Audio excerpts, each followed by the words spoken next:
ज्योत्सना जी और उनके पति जीवन की सारी जिम्मेदारियां पूरी कर चुके थे। पैसे की कोई कमी नहीं थी, तो घूमना फिरना भी लगा रहता था। अरे बेटी के घर जाकर तो मजा ही आ गया, लेकिन विदेश से अच्छा तो देश ही लगता है। अब मन को चैन मिला। अरे लेकिन वहां की औरतें देखिए, कितनी फिट, स्मार्ट और चमकती हुई। आदत से तो बाज नहीं आओगे आप। अरे मजाक कर रहा हूँ यार। अच्छा मैं जरा बाजार होकर आता हूँ। पति बाजार जाता है, जहां उसे एक अजीब सी दुकान दिखाई देती है। अरे ये क्या बात हुई? अंदर आओ 50 के, बाहर निकलो 40 के। हम आपकी 10 साल उम्र कम करते हैं। अरे ऐसा क्या करते हैं भला? जरा अंदर जाकर ही देख लेता हूँ। अंदर एक सुंदर सी लड़की खड़ी होती है। सुंदरी जी, ये क्या दुकान है? जरा जादू हम पर भी तो चला दीजिए। यस सर, आपको हमारी एग्जीक्यूटिव एक डेमो के लिए अंदर ले जाएगी। आप अंदर जाएंगी तो आप खुद ब खुद समझ जाएंगी। पति अंदर जाता है, जहां सेल्स गर्ल मिलकर पति को नकली बाल, नकली दांत, रंग बिरंगी कपड़े के साथ रंगीन चश्मा लगा देती है। देखिए, अब खुद को शीशे पे देखिए और बताइए सर। हाय दयो, ऐसे तो मैं किसी हीरो से कम नहीं लग रहा। दे दो, सारा सामान पैक कर दो। पति खुशी खुशी वहां से निकल जाता है। घर आकर वो सारा सामान छुपा देता है। फिर अगली शाम। सुनो, मैं वॉक पर जा रहा हूँ। इस वक्त? अरे नाती पोतों को वीडियो कॉल करके बात तो कर लो। अब हाँ, आकर करता हूँ ना, पक्का पक्का। पति बाहर जाकर सारा मेकअप करता है और मार्केट में घूमता है, जहां उसे एक स्मार्ट सी महिला दिखती है।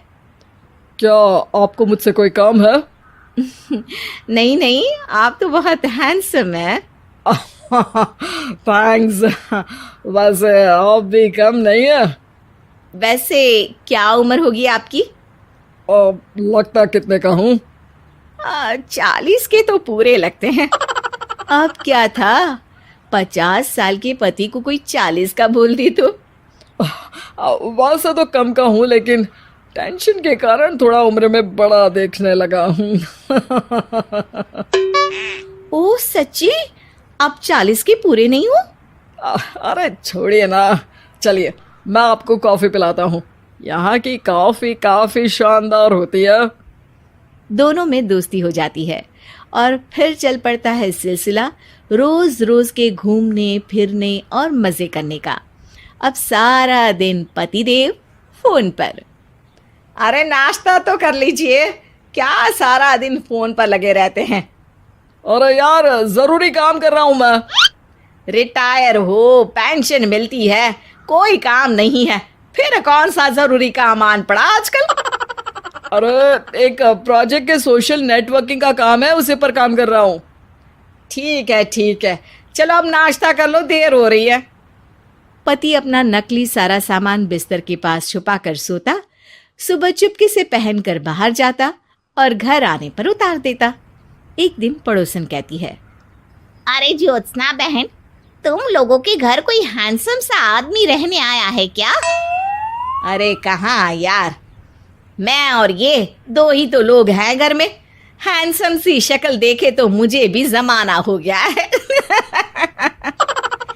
अरे पता नहीं, वो जाता तो तुम्हारे ही घर में है, क्या पता कौन होगा।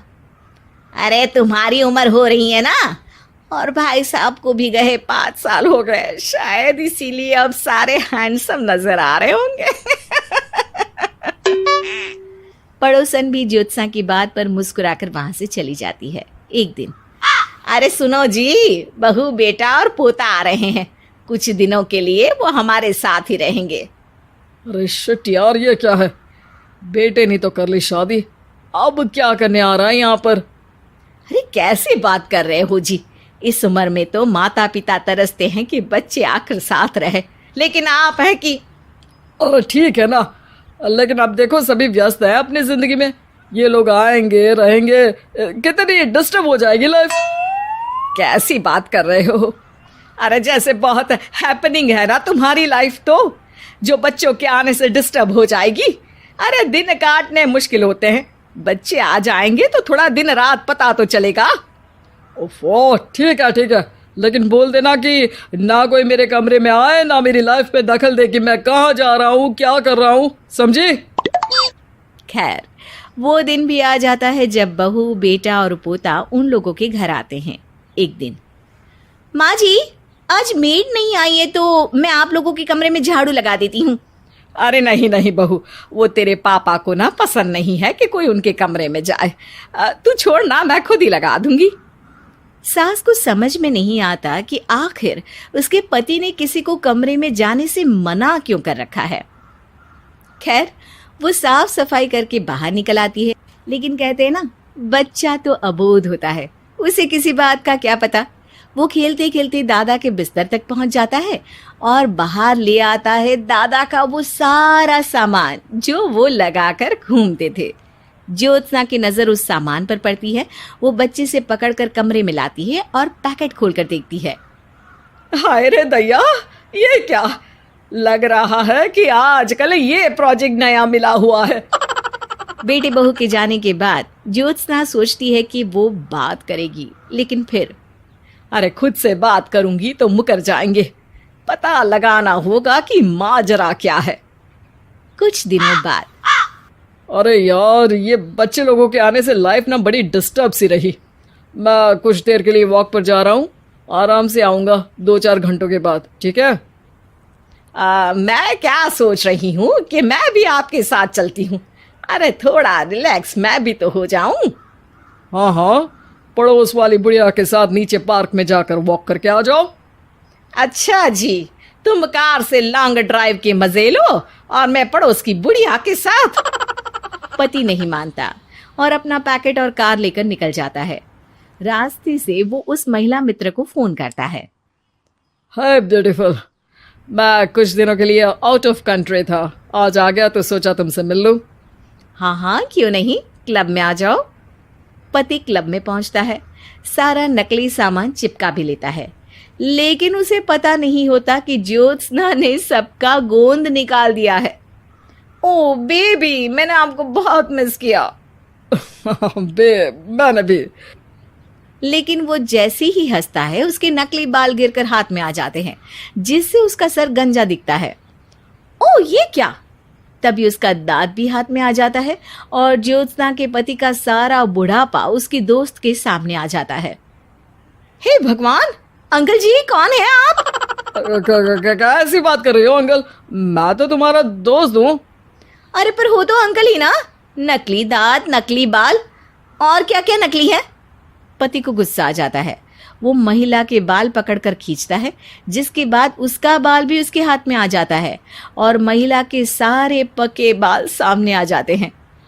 ओह, तो तुम भी उसी दुकान से हो? जाओ 50 की निकलो 40 के। हाँ, बढ़िया आई मुझे अंकल कहने वाली। लेकिन ये समझ में नहीं आ रहा कि मेरे बाल और दांत बाहर कैसे आ गए। तभी वहां ज्योत्सना आ जाती है। जी, मेरी वजह से। चलिए इन आंटी जी को नमस्ते कहिए, फिर घर चलते हैं और वहां मैं बनाऊंगी आपको 40 का।